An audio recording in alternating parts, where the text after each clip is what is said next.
That's fine.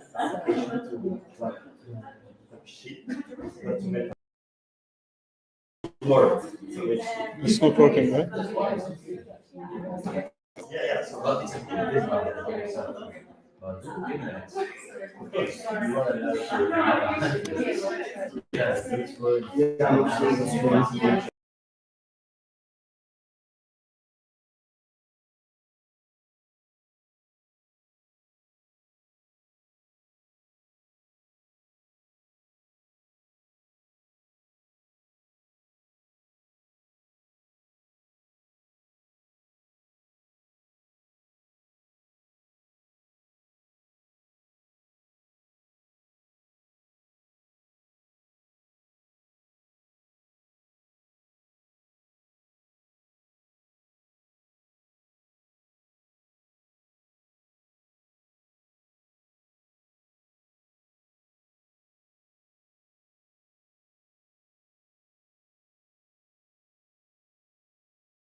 having issues defining a CSS, they just come and Google the CSS issue. They don't have to worry about CSS and JS or any other kind of weird styling things, right? They just need to focus on the things that they are doing in the native language of the thing that they are doing. So it's a nice thing. The only thing that I would say was okay, it's because we started 3 years ago, so Vue 3 was just released for a few months, and it wasn't even the latest version of NPM. So it means a lot of the ecosystem libraries wasn't ready.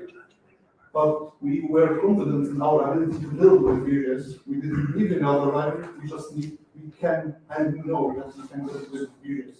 That's enough for us. Then it's not really a bit. TypeScript is a requirement now. Like you have to use it. To be honest, if you don't use it, you have to use it. Right?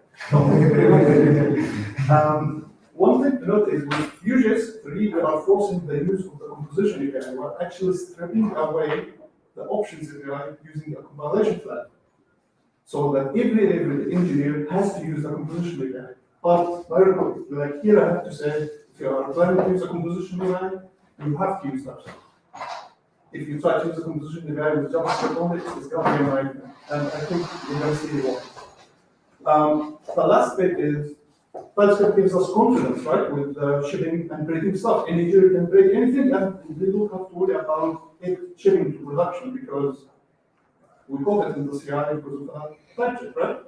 However, we wanted to extend that even further. We wanted the API layer to be also typed. So GraphQL comes in because it plays well with TypeScript, like GraphQL code generator, it generates your entire schema to TypeScript, so the frontend can use that for the component props or for any kind of composable. And once you put all of that together, you get an end-to-end type system, meaning the backend can't ship broken code to the frontend, and the frontend can't ship broken code that doesn't work with the backend. So it's pretty much safe. If the backend decided, hey, this value should be nullable, frontend will complain. And the frontend decided to send a mutation or a mutation got outdated and it's missing an input, it will also error out. So everything is caught in the CI, everything can be caught locally. So everybody is free to ship and break that really as they want, and it won't be shipped to production. So we are safe in that way. So I guess you know who said this quote, anything that can go wrong will go wrong, and especially with types, that's really true, because if something could be null, then it will be at some point. Someone will send you that null and go your way. So I think you know who said this. I think it's TypeScript, probably. Yeah. So let's talk about a few learnings. So I'm just giving you conclusions because we can keep talking hours about each of them. So component structure. We have over 700 components, and they are all abstract. It's in the front folder, stacked on top of each other, and I included a nice video to the stack here. So yeah, it seems hard. However, consider this: we are using custom case names. We are using plenty of code. Component names are the order matters. Okay, why we are doing this? It's simple because we don't want to waste time figuring out, does this component belong in this module? Okay, what am I, like, what's the separation here? Am I separating by modules or am I separating by component? Is it component to subcomponent? What is a component? And I think we face this issue a lot. Component proves it's not part of the system. It proves that it can be used in another system. You drag it out of that folder, and then you search your entire code base and keep replacing all your paths. I think that's a nightmare. However, here, I can just rename it, and Visual Studio Code will do it for me. So it's straightforward here. With the tightly coupled component names, I think you can see like some components have 12 words in them. That can be annoying at first. However, it really makes sense because you can pretty much tell what this component is doing and where it is located in the app. If I'm looking at, for example, the message stream in engineer is dealing with the timeline that renders messages. It's called message stream. They have to search for message stream, and they will find message stream component, message stream icon component, a message stream text renderer, a message stream image renderer, video renderer, audio renderer, and so on. So they can find everything grouped together. So, and these are not things that we invented. These are actually in the official Vue.js style guide. So check them out. Not necessarily the flat structure, but all the stuff about the component naming practices. So let's talk about the composables themselves. The composables, they don't really have the same nature as components because they already can be used anywhere. So we decided to just go with a single level heap for composables and separate things by well, what feature do we belong in? Are we building bots? So if we are building bots, then it can have its own types, it can have its validator module, it can have a trigger module, it can have a manager module, and so on. So I think it's pretty standard, nothing weird there. Now let's talk about the composables themselves. How do we build our composables? Well, most of our composables are, we build them to be black boxes, so that can be reused inside components over and over. Here's an example. We have used the conversation stream composable, and that does a lot of things. First, it takes conversation ID, and that can be reactive, or it can be static, we don't care. And then we use another composable inside it called useQuery. Now, that exists in almost every single GraphQL library, Vue Apollo, MySQL, Willis, anything. So that means the data will always be synced to the conversation ID. So it already handles the refetching, it already handles switching. So, okay, that's done. Then we use a subscription. Subscriptions are like GraphQL real-time implementation. So we use a subscription to watch for messages, keep things updated, keep things fresh, and stay from being static. Then we have a couple of functions, load next to previous standard, just for allowing the component that's going to use this to paginate the messages. And then we have a couple of problematic event listeners, because we want this composable to handle everything related to that state. We don't have to worry about fixing it for one component and another component. We just want this to be able to maintain the state on its own. So we have a couple of problematic events. Visibility change, it means user alt tab from your browser, and that has a few problems. If it's just like for a second, it's not a problem. But the browser will decide to freeze you. That means the user could have missed a lot of messages, and you have no idea about it. Same thing for the online event. The online event, well, this triggers when the user goes offline and back online when the device does it. So you could have missed some messages. So you do the same thing. And you could think that these are stores. They are not stores. They're just functions that return state.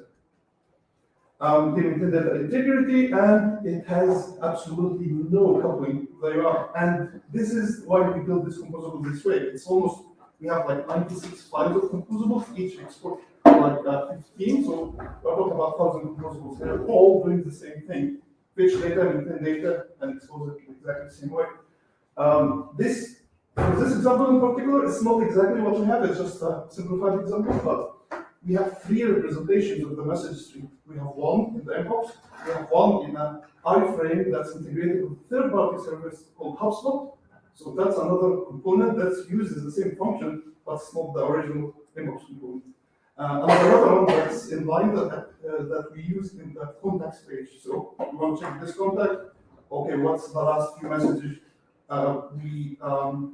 we chatted with, right? And this is pretty much same composable in every single one of them. So the components are just 5-liners, most of them, and the entire work is mostly done here. The component only has the UI.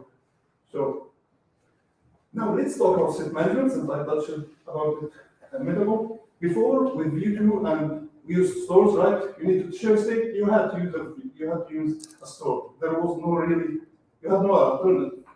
But with the new, like, entire wave of primitive reactive primitives, Vue.js started with them for a very long time, but all the new frameworks call them now signals. But if you have, like, it's the same thing, it's reactive primitives. Okay, how do I share state? Create reactive primitives, export it. When you component can import it, you just share your state. Straightforward. However, like, this is really easy, it's type safe. Like, why would I need a store here? You get faced with the old issue of unpredictable mutability. Like, well, every component can import it and read it, but every component can read it and write it. That's a problem. This creates unclear ownership. Okay, who owns that state? Who maintains it? Which component maintains it? Is it the very first one that called it, or is it every single component that uses it? This can become a nightmare when you try to debug why the hell my current user got suddenly cleared or something. So now let's move on to one way we can fix this is with provide inject. Now, with provide inject always existed with Vue 2, but it wasn't encouraged to use because they were, I would say, reserved for library authors. you have to be a library author to use them because they are really hard to work with. Because provide is basically you provide a value from a component to all of its children, right? But it's done through an injection key, and that injection key used to get just a string, so it wasn't like you had no idea what you were injecting. But with composition AI, you have something a utility type called injection key, and that can be a string, it can be a symbol. I prefer to use symbols because they don't collide with each other, even though they could have the same description. So they are safer to use. So all you have to do now is make your function provide the state, and the consumer components can just inject using that key. It will be typed, so you can really provide the wrong value, and once it's injected, you'll have the right. So everything is type checked as well. So it has a top-down direction, so that fixes the issue of the ownership. The one, which component owns the state? The one that provided it. It's clear, right? But it has few issues in terms of developer experience. And this is something we saw, like we are using injections heavily. The entire app is just injecting stuff. But the problem is, we noticed that some of our junior engineers tend to use current user instead of injecting it. They didn't know use current user just provides it. So it should be called only once in the root app component, right? So that hidden implementation detail causes issues for us. It means we are initializing the current user multiple times, and it's unnecessary, and we are not really using the injection feature. So another problem is, okay, let's say they know it's provided. Now they have to look for the key. Now that's another issue, right? And it's just kind of dawned on me, like, why can't they just use current user? It's called use current user. They want to use it. You just give it to them, right? So we thought a few things. There is a tempting proposal here. You could forego all the provide inject stuff and just go all to the old JavaScript way of a singleton value. So you initialize it once, if it already exists, return it. Pretty cool, right? Like, it's too simple, but yeah, it's kind of how stores work actually. Like it's very similar to a store, but it's really dangerous to use because of the lifecycle hooks, because of the ownership. Let's say you have a on before unmounted that destroys the value.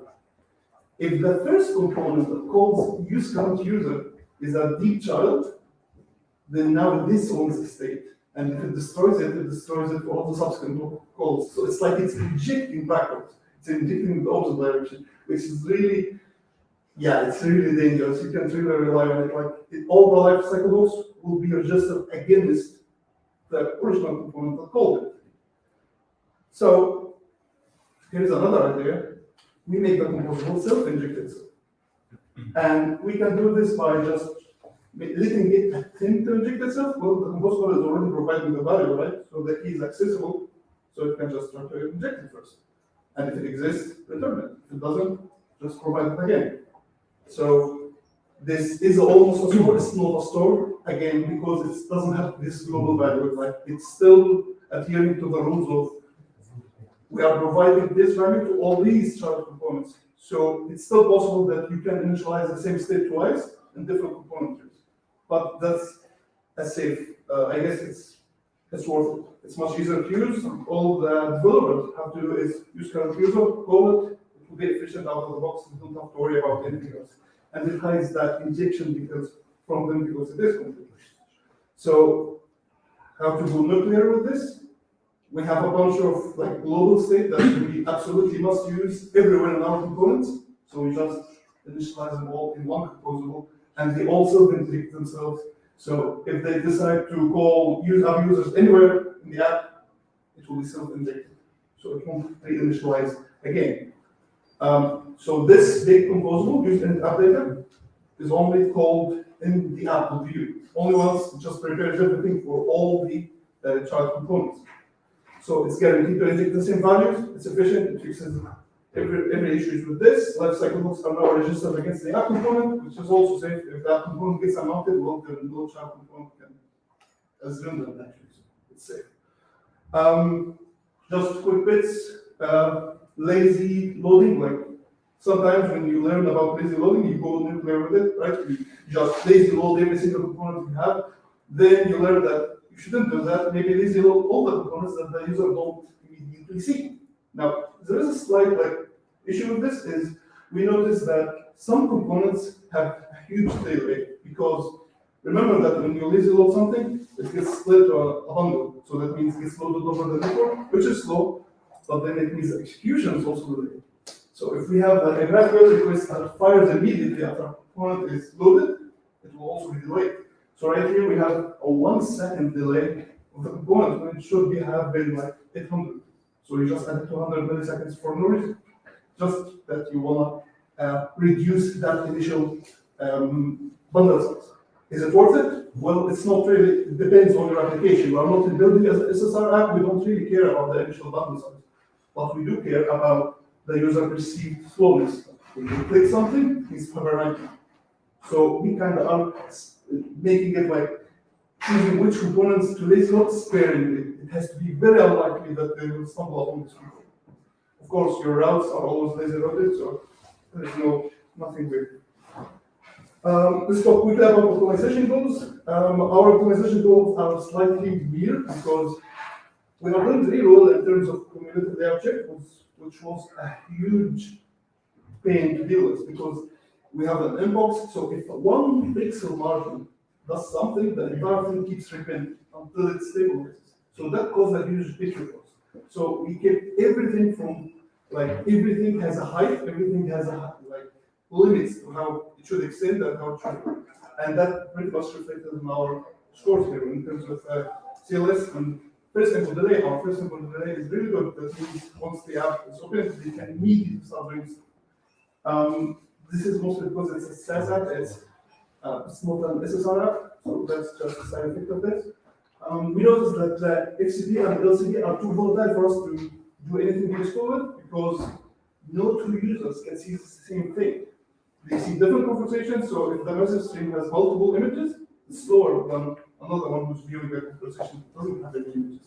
So it was really volatile for us, but we did find some things that we can do for persistent queries, state caching. These are something we want to try. We didn't try to do any of these because they are dangerous, but we wanted to try them and maybe we do another talk about how that turns out. Quickly on tests, I would recommend just using Playwright. We wasted a lot of time with unit tests, with integration tests, and it was just annoying because it has very low coverage yield in terms of how much am I testing. And we always have the issue of, you notice how many composables we have, right? You saw how many injectables we have. Well, if you want to unit test this, all of these composables, then we thought, why can't we just run the front end and hook the API and just work with it? And that's what our end-to-end tests do here. They are faster to write, they are easier to manage, and we only have to worry about hooking the API request, and we can pretty much test any scenario. So Playwright, we really like Playwright.